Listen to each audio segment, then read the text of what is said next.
జూబ్లీహిల్స్ ఉప ఎన్నిక ఓట్ల లెక్కింపునకు అధికారులు కసరత్తు చేస్తున్నారు. ఈ నెల 14న ఓట్ల లెక్కింపు జరగనుండగా అందుకు అధికారులు అన్ని ఏర్పాట్లు పూర్తి చేశారు. ఇక కౌంటింగ్ కోసం 10 టేబుళ్లను ఏర్పాటు చేయగా మొత్తం 42 రౌండ్లో ఓట్లను లెక్కించనున్నారు. ఈ నెల 14న ఉదయం 8 గంటలకు కౌంటింగ్ ప్రారంభం కానుంది. ముందుగా పోస్టల్ బ్యాలెట్లను అధికారులు లెక్కిస్తారు. ఆ తర్వాత హోమ్ ఓటింగ్ లో పోలైన ఓట్లను కౌంట్ చేస్తారు. అనంతరం పోలింగ్ కేంద్రాల వారీగా ఓట్లను లెక్కించడం ప్రారంభిస్తారు. మధ్యాహ్నం 2 గంటల వరకు తుది ఫలితం వచ్చే అవకాశం ఉంది. ఇక జూబ్లీహిల్స్ ఉప ఎన్నిక ఓట్ల లెక్కింపునకు అధికారులు పూర్తి కసరత్తు అయితే చేశారు. పూర్తి డీటెయిల్స్ మా ప్రతినిధి శ్రవణ్ అందిస్తారు. శ్రవణ్, ఈ నెల 14న ఓట్ల లెక్కింపుకు సంబంధించిన ఏర్పాట్లన్నీ కూడా పూర్తి చేసినట్టుగా సమాచారం అందుతోంది. అప్డేట్స్ ఏంటి? జూబ్లీహిల్స్ బైపోల్కి సంబంధించిన పోలింగ్ ప్రశాంతంగా ముగిసింది, కొన్ని చిన్న ఘటాలను మినహా. అయితే కౌంటింగ్కి సంబంధించినటువంటి ప్రక్రియ ఏర్పాట్ల మీద ఎన్నికల అధికారులు దృష్టి పెట్టారని చెప్పుకోవచ్చు. హైదరాబాద్ జిల్లా ఎన్నికల అధికారి కర్ణన్ ఆధ్వర్యంలో రేపు మైక్రో అబ్జర్వర్స్కి సంబంధించిన ట్రైనింగ్ కార్యక్రమం ఉండబోతుంది. దాంతోపాటు ఇతర సిబ్బంది మొత్తము పోలీసులు, దాని తర్వాత కేంద్ర బలగాలు, కౌంటింగ్కి సంబంధించినటువంటి సిబ్బంది, ఆఫీసర్లు, అడిషనల్ కమిషనర్లు, అబ్జర్వర్లు అందరూ కూడా ఉండబోతున్నారు. వాళ్ళందరికీ కూడా కౌంటింగ్కి సంబంధించినటువంటి టైం ఎప్పుడు స్టార్ట్ అవుతుంది, ఏ విధంగా వ్యవహరించాలి, ఏజెంట్లు ఎవరెవరు వస్తారు, ఎంతమంది వస్తారు అనేటువంటి అంశాలపైన ప్రతిదీ కూడా క్షుణ్ణంగా అధికారులకు సిబ్బందికి కూడా ట్రైనింగ్ ఇచ్చేటువంటి అవకాశం ఉంది. మొత్తం బరిలో 58+1 అంటే 158 మంది క్యాండిడేట్లు, 59వది NOTA none of the above. So ఇంతమంది పోటీలో ఉన్నారు.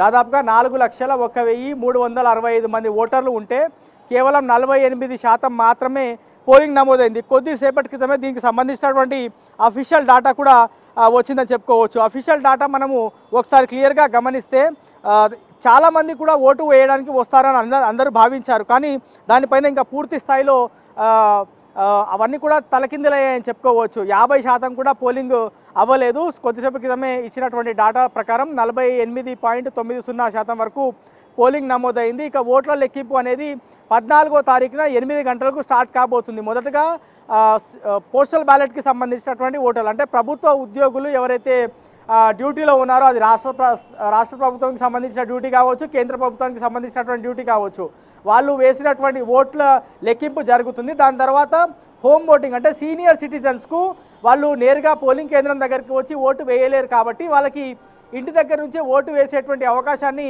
ఎన్నికల కమిషన్ కల్పించింది. సో మొత్తము 103 మంది హోమ్ ఓటింగ్ కోసం అప్లై చేసుకుంటే 101 మంది దానికోసము ఓటింగ్ వేస్తారని చెప్పుకోవచ్చు. సో మొదటగా పోస్టల్ బ్యాలెట్, దాని తర్వాత హోమ్ ఓటింగ్లో పాల్గొన్నటువంటి ఓటర్లు అంటే సీనియర్ సిటిజన్స్ ఓట్లు, దాని తర్వాత 8:30 లేదా 9 గంటలకు యాక్చువల్ కౌంటింగ్ స్టార్ట్ కాబోతుంది. మొత్తము జూబ్లీహిల్స్ నియోజకవర్గంలో మొత్తం 7 డివిజన్లు ఉంటాయి. మొదటగా షేక్పేట్ డివిజన్కి సంబంధించినటువంటి ఓట్లు, పోలింగ్ స్టేషన్ కూడా నంబర్ 1 షేక్పేట్ డివిజన్లోనే వస్తుంది కాబట్టి మొదటగా షేక్పేట్ డివిజన్కి సంబంధించినటువంటి ఓట్లు లెక్కింపు జరుగుతుంది. మొత్తం 10 టేబుల్స్ పరంగా ఈ కౌంటింగ్ జరగబోతుందని చెప్పుకోవచ్చు. మొత్తం 10 టేబుల్స్ ఏర్పాటు చేస్తున్నట్లు ఎన్నికల అధికారులు స్పష్టం చేశారు. దాంతోపాటు పూర్తి స్థాయిలో ఎంతమంది సిబ్బంది ఉంటారని మనం అధికారులను అడిగేటువంటి ప్రయత్నం చేయగా వాళ్ళు చెప్తున్నటువంటి డేటా ప్రకారం పూర్తి స్థాయిలో గమనిస్తే మొత్తం ఓట్లు వచ్చేసి 1,94,631 మంది ఓటర్లు ఓటు వేశారు. ఇందులో మగ ఓటర్లు 99,771 మంది ఓట్లు వేయగా మహిళా ఓటర్లు దాదాపుగా 94,855 మంది ఓట్లు వేశారని చెప్పుకోవచ్చు. ఇది అఫీషియల్గా ఎలక్షన్ కమిషన్ ఇచ్చినటువంటి డేటా నేను చెప్పేటువంటి ప్రయత్నం చేస్తున్నాను. మొత్తం 10 టేబుల్స్ ఉంటాయి, 42 రౌండ్స్ ఉంటాయి. మధ్యాహ్నం 1 గంటకు లేదా 2 గంటల వరకు రిజల్ట్ బయటికి వచ్చేటువంటి అవకాశం ఉంది. గెలిచినటువంటి అభ్యర్థికి గెలిచినట్లు సర్టిఫికేట్ దాదాపుగా 3 గంటల వరకు ఇచ్చేటువంటి అవకాశం ఉన్నట్టుగా ఎన్నికల అధికారులు చెప్పేటువంటి ప్రయత్నం చేస్తున్నారు. శ్రవణ్, అయితే జూబ్లీహిల్స్ బైపోల్ రిజల్ట్స్ కోసం ప్రతి ఒక్కరు కూడా ఎంతో ఉత్కంఠగా ఎదురు చూస్తున్నారు. దీనికి సంబంధించి నిన్న జరిగిన పోలింగ్ లో కూడా చాలా మంది అక్కడక్కడ కూడా తరచుగా కొన్ని ఘటనలు అయితే ఎదురయ్యాయి. సో దీనికి సంబంధించి రిజల్ట్స్ డే రోజు బిగ్ డే కాబట్టి ఎటువంటి ఏర్పాట్లు చేస్తున్నారు భద్రతా పరంగా?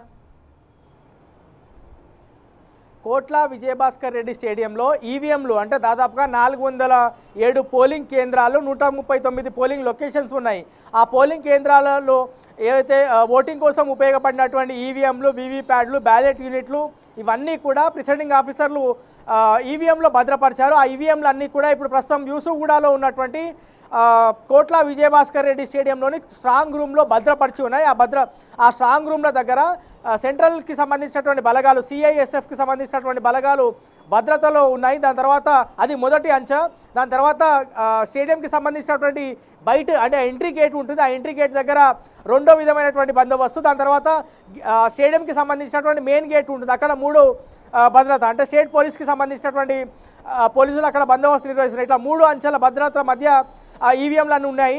సో నిన్న చెదురుమదురు ఘటనలు జరిగాయి కాబట్టి రేపు ఎట్లాంటి ఇబ్బందులు కాకుండా చూసేందుకు పూర్తి స్థాయిలో కోట్ల విజయభాస్కర్ రెడ్డి స్టేడియం దగ్గర 144 సెక్షన్ అమల్లో ఉంటుంది. ఆ స్టేడియం దగ్గర నుంచి 100 నుంచి 200 మీటర్ల వరకు పూర్తి స్థాయిలో ఆంక్షలు ఉంటాయి. ఎవరు కూడా అక్కడ తిరగాల్సినటువంటి అవసరం లేదని ఇప్పటికే స్పష్టం చేయడం జరిగింది. ఆ స్టేడియం లోపలికి ఎవరైనా ఎంటర్ కావాలంటే ఎలక్షన్ కమిషన్కి సంబంధించినటువంటి కార్డు వేసుకుంటేనే, అది వాళ్ళ దగ్గర ఉంటేనే వాళ్ళు లోపలికి అనుమతిస్తామనేది ఎలక్షన్ కమిషన్కి సంబంధించినటువంటి అధికారులు చెప్పేటువంటి ప్రయత్నం చేశారు. రైట్. మీడియాకి కూడా సపరేట్గా కార్డులు ఇచ్చారు.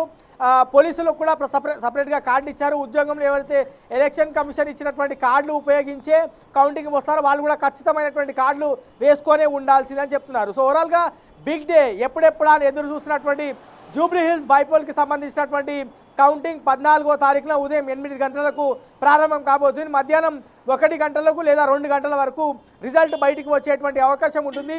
బీఆర్ఎస్ కాంగ్రెస్ మధ్య భారీ నువ్వా నేనా అన్న తేడా ఉంటుంది. ఆ క్లాష్ టగ్ ఆఫ్ ఫైట్ ఉండబోతుంది అనేది ప్రధానంగా సర్వే సంస్థలు చెప్పినటువంటి మాట. మరి ఎవరు గెలుస్తారు, ఎవరు ఓడిపోతారు, ఎవరు సెకండ్ ప్లేస్లో నిలుస్తారు అనేది మనకి 14వ తారీఖున మధ్యాహ్నం 2 గంటల వరకు ఒక క్లారిటీ వచ్చేటువంటి అవకాశం అయితే కనిపిస్తుంది. Right. Thank you Shravan. Thanks for the live details.